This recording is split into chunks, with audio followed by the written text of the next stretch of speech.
This story is very meaningful. Everyone should hear it. Listen to Brian tell the story. I stood frozen in the doorway of my own house, the air thick with laughter and the cloying scent of baby shower cake.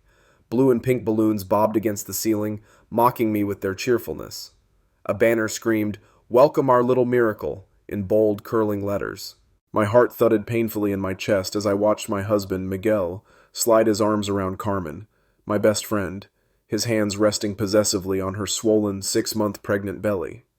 I'd just flown back from 9 months overseas, my suitcase still in hand, expecting to surprise him. Instead, I was the one gutted, staring at a room full of familiar faces who'd kept this betrayal alive while I was gone. My mother-in-law, Rosa, cooed over Carmen's stomach.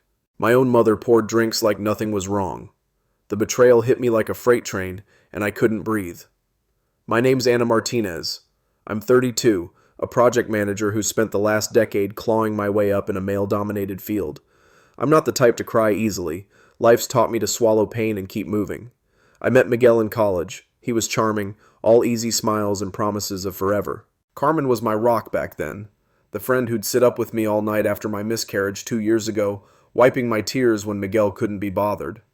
I thought we were a team, the three of us. I was wrong. "Anna, we weren't expecting you," my mom whispered, rushing over with wide, panicked eyes. She grabbed my arm, tugging me toward the door like I was the intruder. "Let's step outside, honey." I yanked free, my voice slicing through the chatter like a knife through butter. "Talk about what? How my husband got my best friend pregnant while I was busting my ass overseas?" The room went dead silent, the kind of quiet that presses down on your chest and makes it hard to breathe.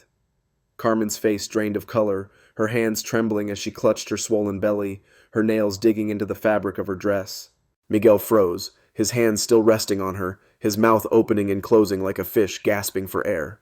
The guests, my family, his family, our neighbors, shifted uncomfortably, some clutching their purses, others exchanging quick, nervous glances. I could feel their eyes on me, a mix of pity and fear, but I didn't care. My blood was boiling, my heart hammering so loud I could hear it in my ears. "Anna," Miguel started, his voice low and shaky, like he was trying to soothe a wild animal. He took a step toward me, his hands dropping from Carmen's stomach, but I could still see the imprint of where they'd been, like a brand burned into my mind. Don't you dare," I snapped, my voice sharp enough to make him flinch. My hands shook at my sides, and I clenched them into fists to keep from lunging at him. "How long, Miguel? How long have you been screwing her behind my back?" My words hung in the air, heavy and accusing. No one answered. My dad stood in the corner, his broad shoulders hunched, staring at the floor like it might swallow him whole. My Aunt Elena, usually so chatty, gripped her wineglass so tight I thought it might shatter. Even Lydia Hayes, our nosy neighbor who never missed a chance to gossip, stood silent by the snack table, her eyes wide with shock, or maybe excitement. Carmen took a shaky step forward, her breath hitching as tears welled in her eyes. "We didn't want you to find out like this." Her voice cracked and she pressed a hand to her chest, like she was the one hurting here. "Oh, how then?" I laughed, the sound jagged and raw, scraping my throat on the way out. "After the baby's born? When they're old enough to call me Auntie Anna and I'm still clueless?" My vision blurred for a second, but I blinked it away. I wouldn't cry. Not here, not in front of these traitors. "Tell me, Carmen, was it fun? Lying to my face every time we talked, pretending you were my friend while you were carrying his kid?" Rosa, Miguel's mother, stepped in front of Carmen like a guard dog, her chin jutting out. "Anna, please, think of the baby. Carmen doesn't need this stress in her condition." Her voice was stern, but there was a tremor in it, like she knew she was on thin ice. "Her condition?" I whirled on her, my laugh turning sharp and cruel. "The same condition I was in 2 years ago when I lost my baby? Where was your concern then, Rosa? When I was curled up in that hospital bed alone while your precious son couldn't even be bothered to show up?" My voice rose, echoing off the walls, and I saw Rosa flinch, her lips pressing into a thin line. The silence that followed was thick, suffocating, every eye in the room darting between us. My mom tried again, her hands fluttering nervously as she stepped closer. "Honey, I know this is hard." "Hard for who?" I demanded, turning on her so fast she stumbled back. "For me, who worked nonstop for 9 months to keep this roof over our heads while my husband slept with my best friend? Or for all of you, who had to keep up this disgusting charade?" I scanned the room, my gaze landing on each familiar face. Elena, my cousins, my parents, Miguel's smug sister Sophia, who'd always hated me. They all looked away, unable to meet my eyes. Cowards, every one of them. Miguel moved then, stepping away from Carmen, his hands raised like he could calm me down. Anna, can we talk privately? Don't make a scene. A scene? I sneered, my voice dripping with venom. No, Miguel, a scene would be me telling everyone how you begged me to take that overseas job, how you said we needed the money to start our family, and I believed you, you lying bastard, while you were here playing house with her. I turned to Carmen, my rage a living thing clawing at my chest. Did he tell you that, Carmen? Or did he just whine about how lonely he was, abandoned by his cruel, career-obsessed wife? Carmen's tears spilled over, her hands fluttering over her belly like she could shield it from me. It wasn't like that, Anna. We didn't plan this. Her voice broke, and she looked at Miguel, desperate for him to back her up. Oh, of course not, I mocked, my sarcasm so thick it felt like acid on my tongue. You just tripped and fell pregnant by my husband, right? These things happen. I laughed again, the sound harsh and unhinged, and I saw Lydia whisper something to Sophia, her eyes gleaming with that gossip-hungry glint I knew too well. The guests started moving, some grabbing their coats, others inching toward the door, but I wasn't done. My dad finally spoke, his voice rough and low. Anna, calm down, you're upset. Upset? I laughed, the sound hollow and bitter. No, Dad, I'm perfectly calm. In fact, I'm grateful. My mom frowned, her brows knitting together. Grateful? She repeated, her voice trembling, like she couldn't believe what she was hearing. Yes, I said, forcing my voice to stay steady even as my hands shook. Because now I see everyone for who they really are. My husband, the liar, my best friend, the traitor, my family, the cowards who chose this lie over me. I stormed to the gift table, my heels clicking against the hardwood, and snatched a wrapped box at random. This one's yours, Mom, I said, holding it up so everyone could see. Nice gift for your son-in-law's mistress's baby. I ripped the paper off, a white onesie with blue trim, and dangled it in front of her, my smile tight and mocking. How thoughtful. Hope you kept the receipt.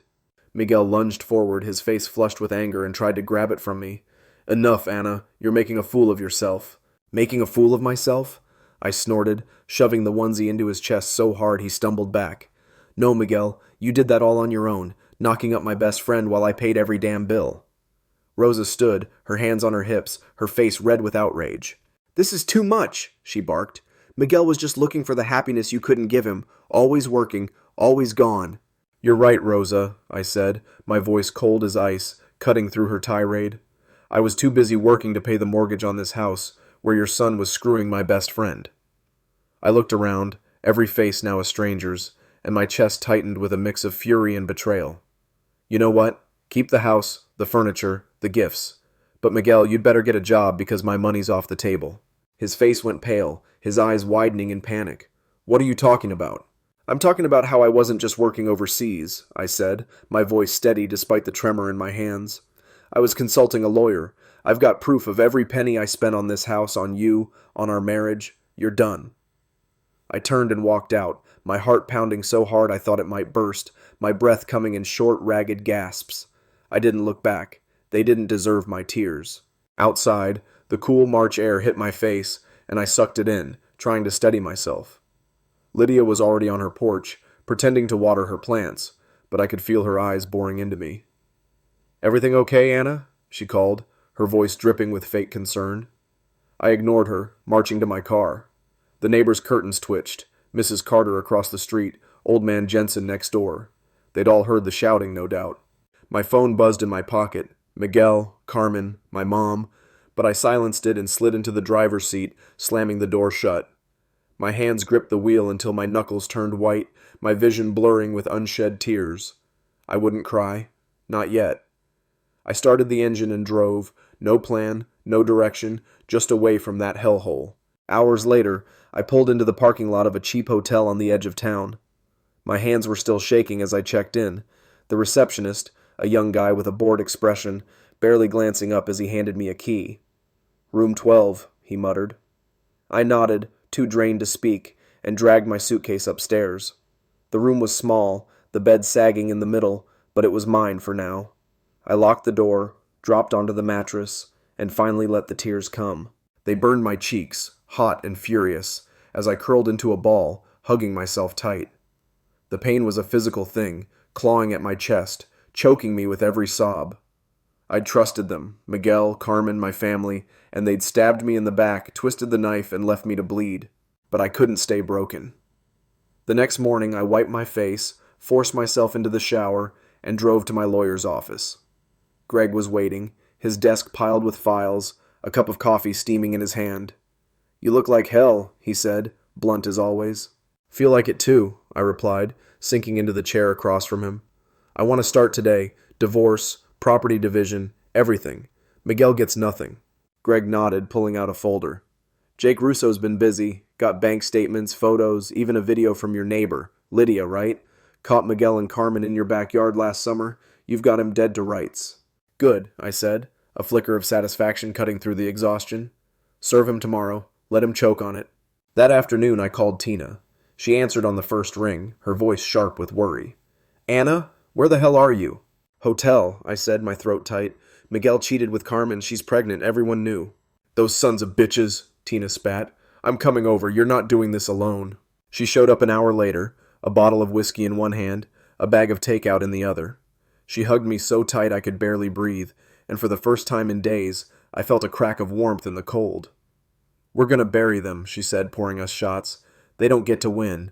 "They won't," I said, clinking my glass against hers. The whiskey burned going down, but it steadied me. "Jake's got more coming. Miguel's about to learn what it's like to lose everything." A week later, Jake met me at a greasy diner downtown. He slid into the booth across from me, a manila envelope in hand. "You're gonna love this," he said, his gravelly voice tinged with a grin. "Lydia's a gold mine, nosy as hell but useful. She's got video of Miguel and Carmen kissing, groping, the works. Plus, I tracked his spending, nursery paint, baby clothes, all while you were wiring money home."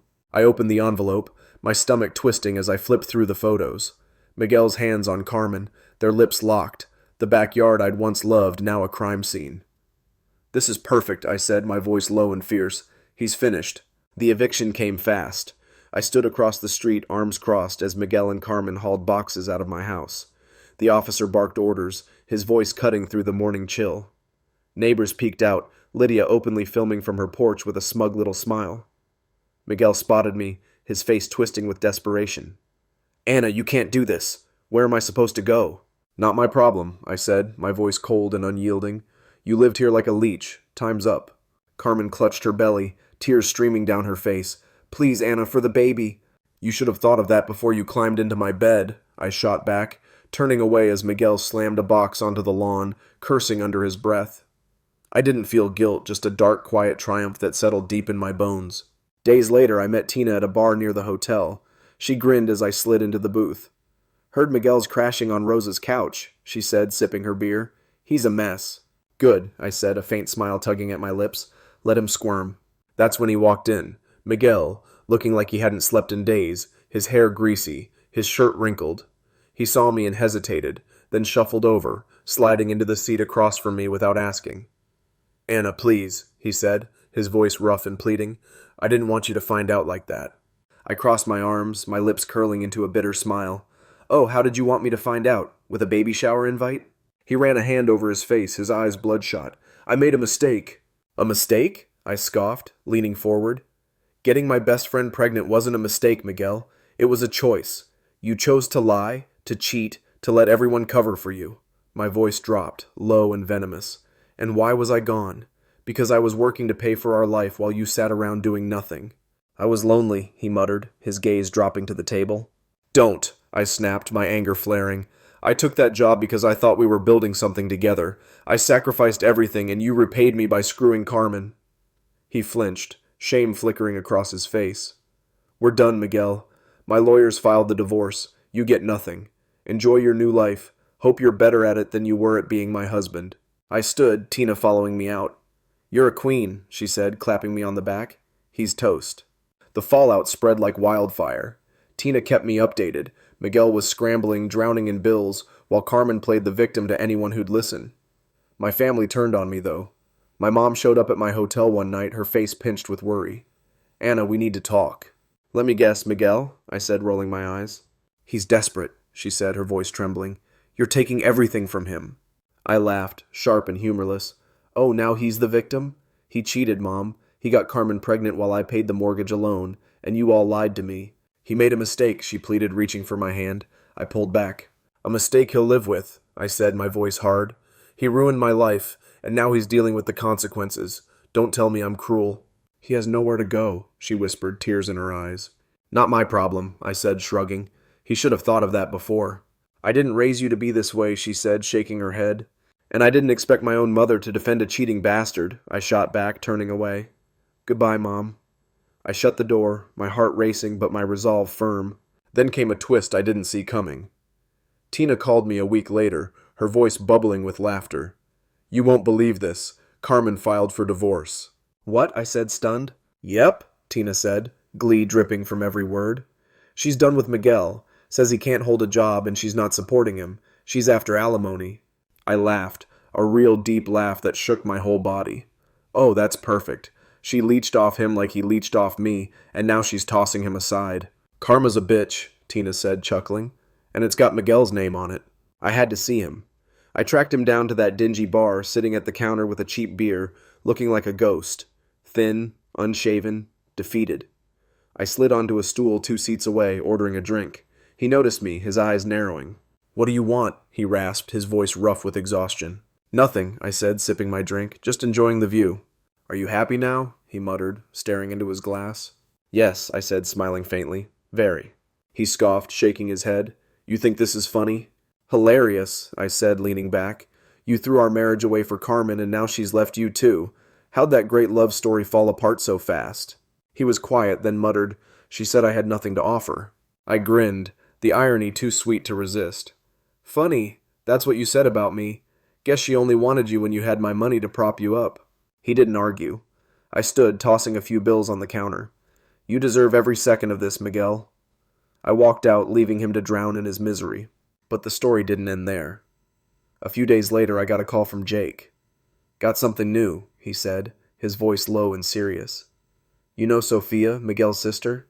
She's been stirring the pot, spreading rumors you drove him to cheat, trying to turn your family against you even more. Of course she is, I said, my jaw tightening. She's hated me since day one. Want me to dig deeper? Jake asked. She's got skeletons, affairs of her own, shady business deals. Could shut her up quick. Do it, I said, a spark of vengeance flaring. I'm done playing nice. Jake's call lingered in my mind as I hung up, a fresh wave of anger simmering beneath my skin.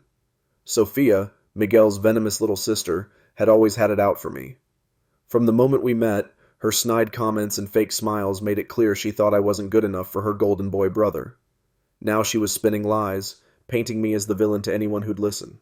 I could picture her, smirking over a glass of wine, telling my aunts I'd driven Miguel into Carmen's arms with my coldness.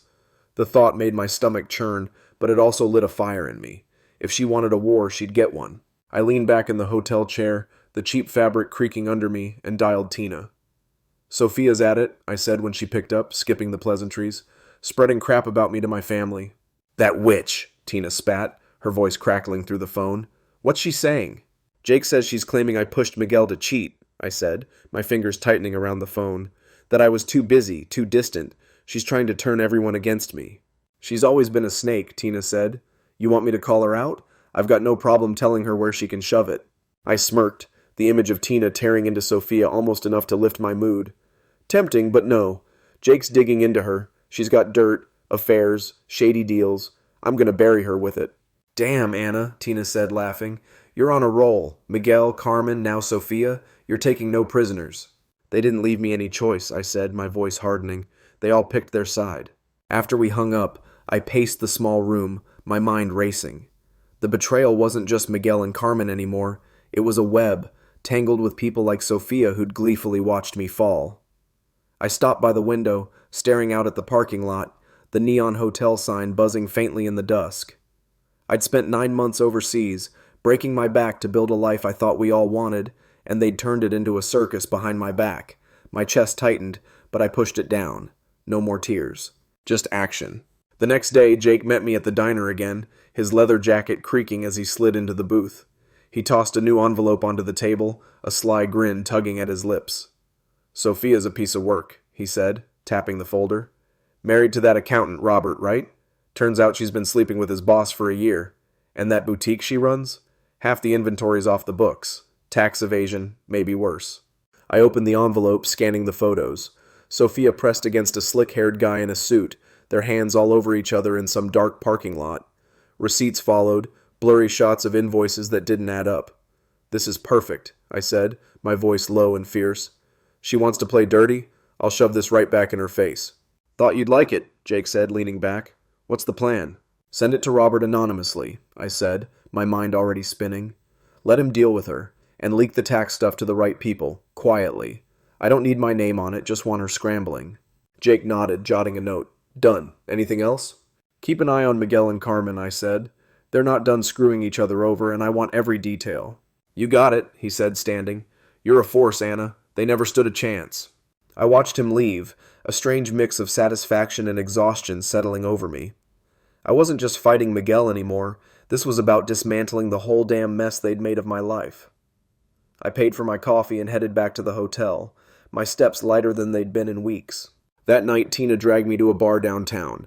Not the dingy one Miguel haunted, but a sleek place with live music and overpriced cocktails.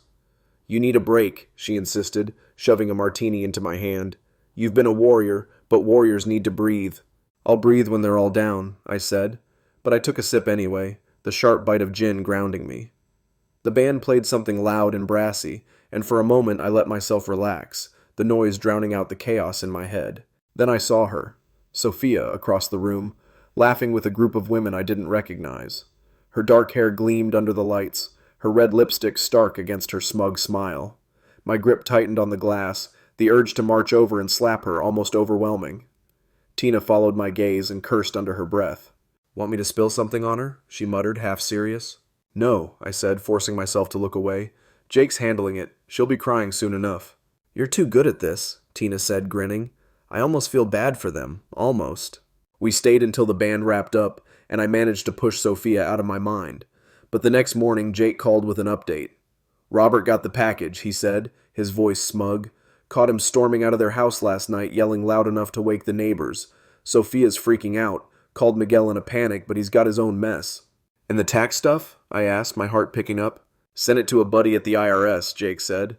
"They're sniffing around her boutique already. She's toast." "Good," I said, a dark thrill running through me. "Keep me posted." The fallout hit fast. Tina texted me 2 days later. Sophia's boutique was shut down, yellow tape across the door, and Robert had filed for divorce.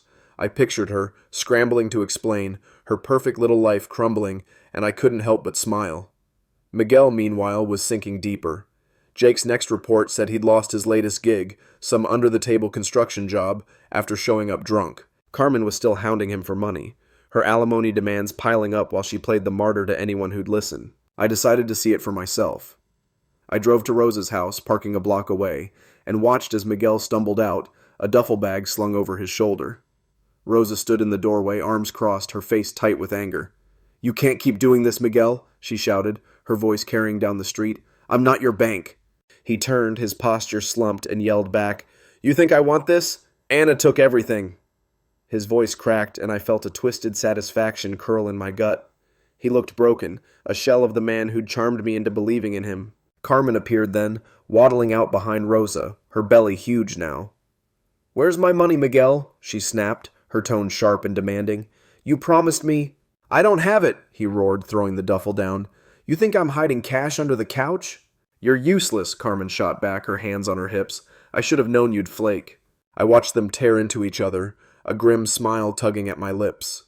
They'd built their little fantasy on my dime, and now it was collapsing around them. I drove off before they noticed me, the scene replaying in my head like a victory reel. But my family wouldn't let it go. My mom showed up at the hotel again, her eyes red from crying. "Anna, please," she said, her voice trembling. "Miguel's sleeping in his car. Sophia's a wreck. You're destroying them." "They destroyed me," I said, my voice cold and steady. "Miguel cheated. Carmen stabbed me in the back. Sophia spread lies. You all chose them over me." "We didn't want to hurt you," she said, reaching for my hand. I stepped back. "But you did," I said, my anger flaring. "You hid it, Mom. You let me walk into that baby shower like a fool. Don't ask me to feel sorry for them now." "You're so hard now," she whispered, tears spilling over. "Where's my little girl?" "She grew up," I said, turning away. "Goodbye, Mom." I shut the door, my chest tight but my resolve unbreakable. A week later, Jake called with a bombshell. "Miguel's trying to sue you," he said, his tone incredulous. "Says he deserves alimony, claims you abandoned him." "He's delusional," I said, laughing bitterly. "Let him try." "He's got a lawyer," Jake warned. "Some sleazy guy, probably working for free to get a cut. Court's next month." "Fine," I said, my voice hardening. "I've got everything. Lydia's video, the bank records, Sophia's messes leverage. He won't win." "You're a bulldog, Anna," Jake said, chuckling. "I'll keep digging. Might find more before the hearing." The court date loomed, but I wasn't scared. I'd rebuilt myself, moved into a new apartment, a sleek place with hardwood floors and a view of the city skyline. Tina helped me unpack, popping a bottle of champagne as we sat on the balcony. "To you," she said, raising her glass. "The queen of comebacks." "To karma," I said, clinking mine against hers, "and to never letting them win." Miguel's texts kept coming. "I'm sorry. Please talk to me." But I deleted them all, my smile growing with each one. The hearing would be his last stand, and I'd be ready. Sophia was out of the game, Carmen was bleeding him dry, and my family couldn't touch me.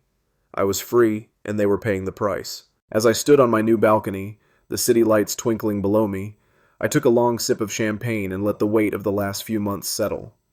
It wasn't just Miguel, Carmen, or Sophia who'd taught me something.